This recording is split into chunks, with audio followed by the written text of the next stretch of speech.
سوف یعطیک ربک فترضی، ان قریب ہم آپ کو اتنا عطا کریں گے کہ آپ راضی ہو جائیں گے۔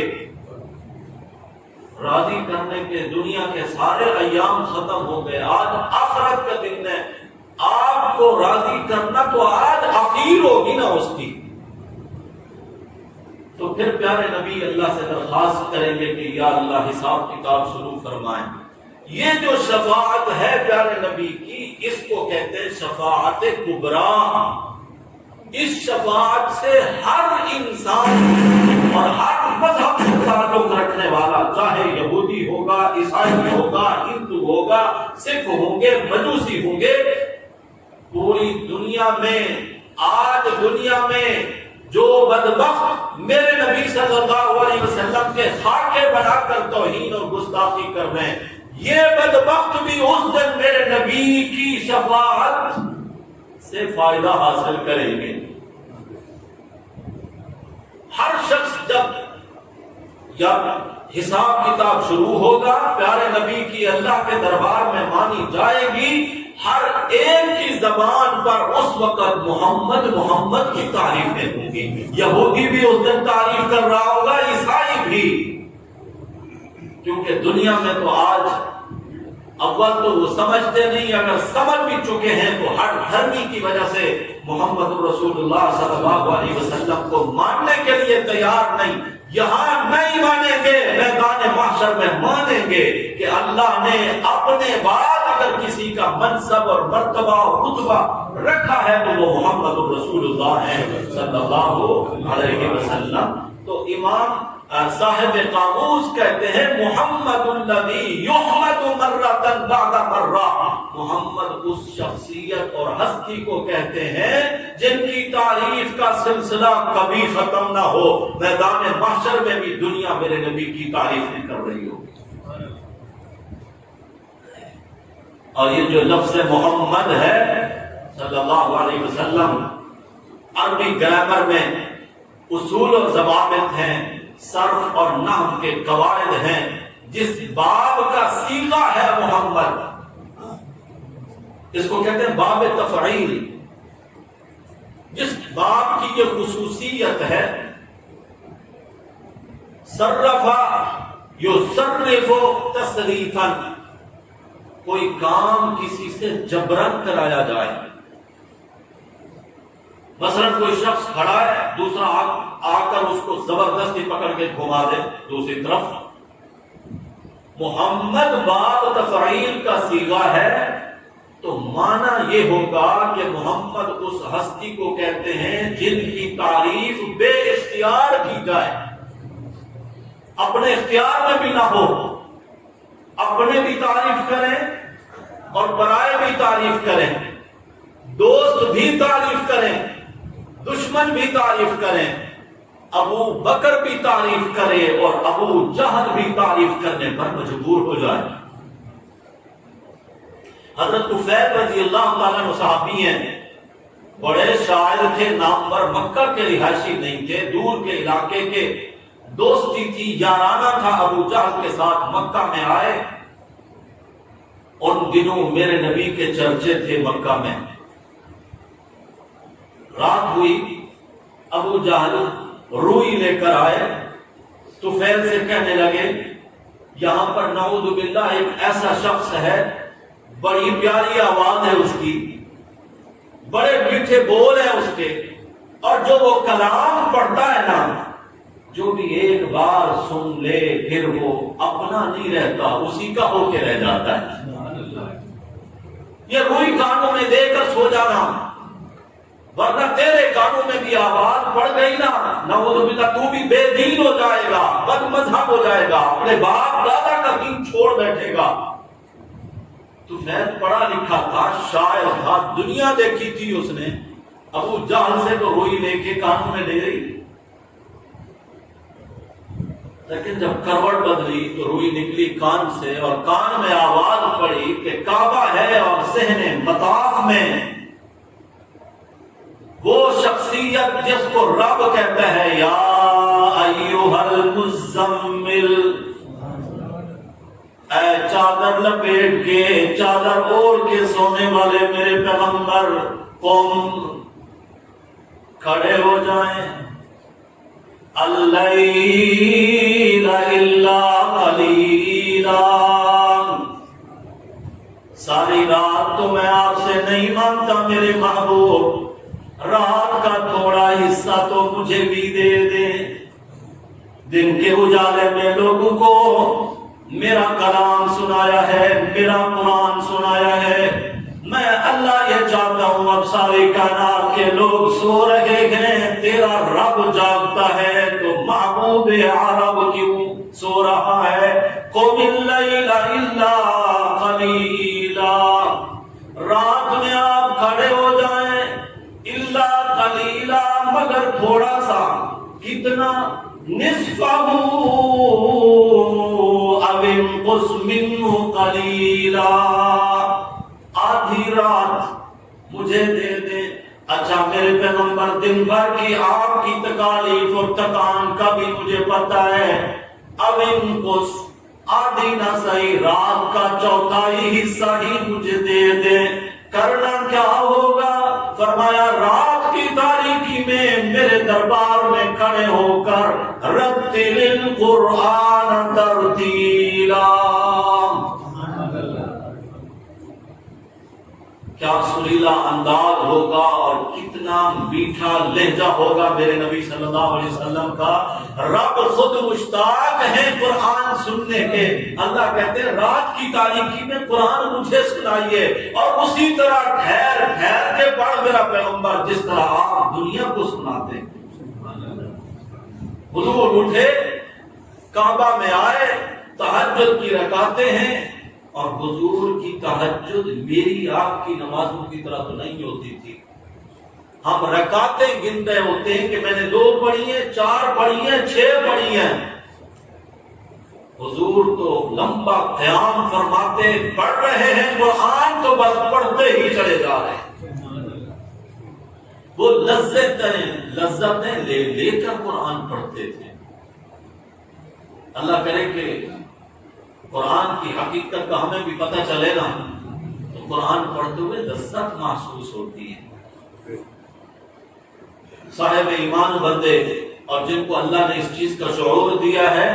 وہ ان چیزوں کو سمجھتے ہیں، وہ حلاوت اور لذت جو قرآن کی تلاوت سے حاصل ہوتی ہے۔ طفیل کے کان میں میرے نبی کی آواز پڑی نا، تو یہ اٹھے، انہوں نے کہا کہ دنیا دیکھی ہوئی ہے، اچھائی برائی کا سب پتہ ہے، حق اور باطل کی بھی پہچان کر سکتا ہوں، جا کر سن لینے میں کیا حرج ہے؟ دل مانے گا مان لوں گا، نہیں مانے گا واپس آ جاؤں گا، کوئی زور زبردستی تو ہے نہیں۔ یہ نکلے آہستہ آہستہ قدموں کے ساتھ، ایک روایت میں تو یہاں تک ہے کہ یہ گئے صحن مطاف کعبہ میں، میرے نبی صلی اللہ علیہ وسلم کا قرآن سنتے رہے۔ کہنے والے نے تو کہا تھا نا کہ وہ خود سے کوئی کلام بناتا ہے، اور یہ شاعر تھے، ان کو پتا ہے کہ کلام بنانے والا کیسا کلام بناتا ہے، جو جس فن کا ماہر ہو اس کو پتا ہوتا ہے اپنے فن کا۔ سنتے رہے، جب واپس آنے لگے نا تو راستے میں اندھیرے میں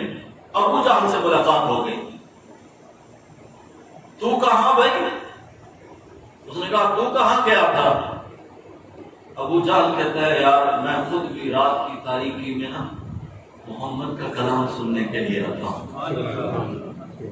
حضرت طفیل صبح ہی میرے نبی صلی اللہ علیہ وسلم کی خدمت میں حاضر ہوئے، اور سب سے پہلے یہی درخواست کی کہ یا رسول اللہ کلمہ پڑھا کر اپنے دامن سے منسلک کر لیں، اب کوئی ایک لمحے کی تاخیر بھی نہیں ہونی چاہیے، اب تو زندگی پتہ نہیں کتنی باقی ہے، پہلے تو میں ایسے بھولا رہا، کاش کہ مجھے پہلے علم ہوتا تو آپ کی دامن نبوت کے ساتھ پہلے ہی اپنی نسبت کر لیتا میں۔ محمد اس ہستی کو کہتے ہیں جن کی تعریف اپنے بھی کریں اور پرائے بھی، دوست بھی اور دشمن بھی، ابو بکر کی تعریف کرے اور ابو جہل بھی تعریف کرے۔ ابو جہل کی تعریف ایک اور موقع آیا،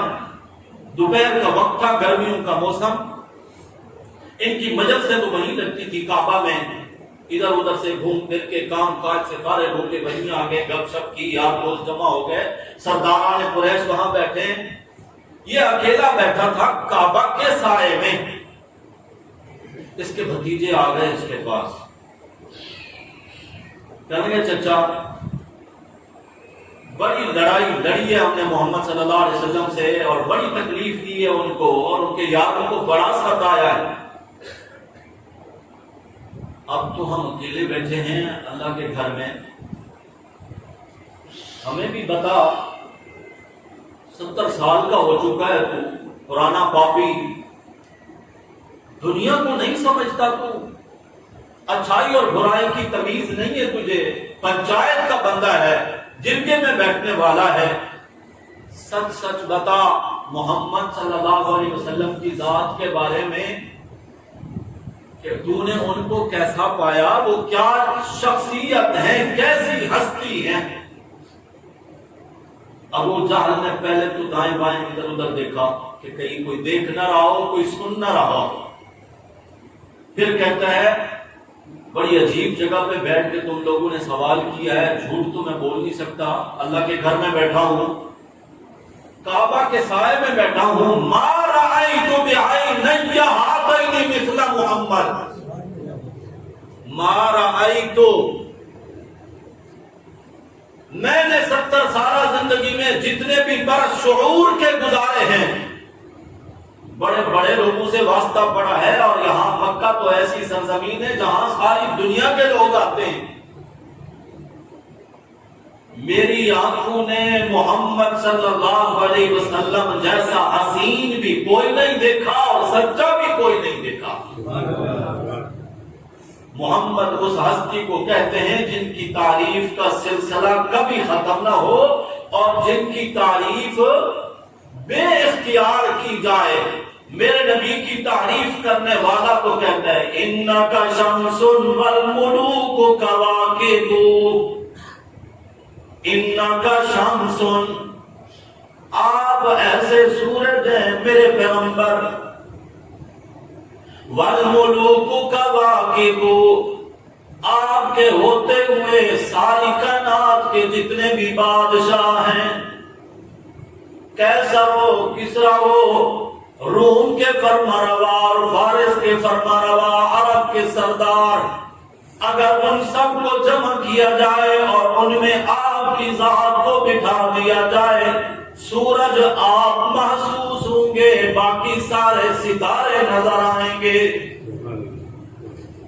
انک شمس والملوک کواکب اذا طلعت منہن لم یبد منہن کوکب، جس طرح رات کی تاریکی میں ستارے چمک رہے ہوتے ہیں، جگمگاہٹ ہوتی ہے ان کی، بڑی خوبصورت، وہ بڑا خوبصورت منظر ہوتا ہے ان ستاروں کو دیکھنے کا،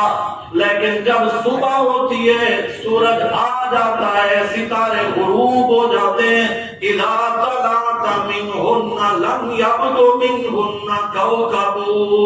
آپ بھی اس طرح کے سورج ہیں، پہلے انبیاء علیہ السلام اس دنیا میں آئے، لیکن جب آپ کا سورج طلوع ہوا، وہ سارے کے سارے ستارے غائب ہو گئے۔ آپ تو ایسے ہیں۔ حضرت جابر آئے، ایک یہودی آپ کے سامنے آیا اور بحث کرنے لگا، آپ اپنے نبی کی بڑی تعریفیں کرتے ہو،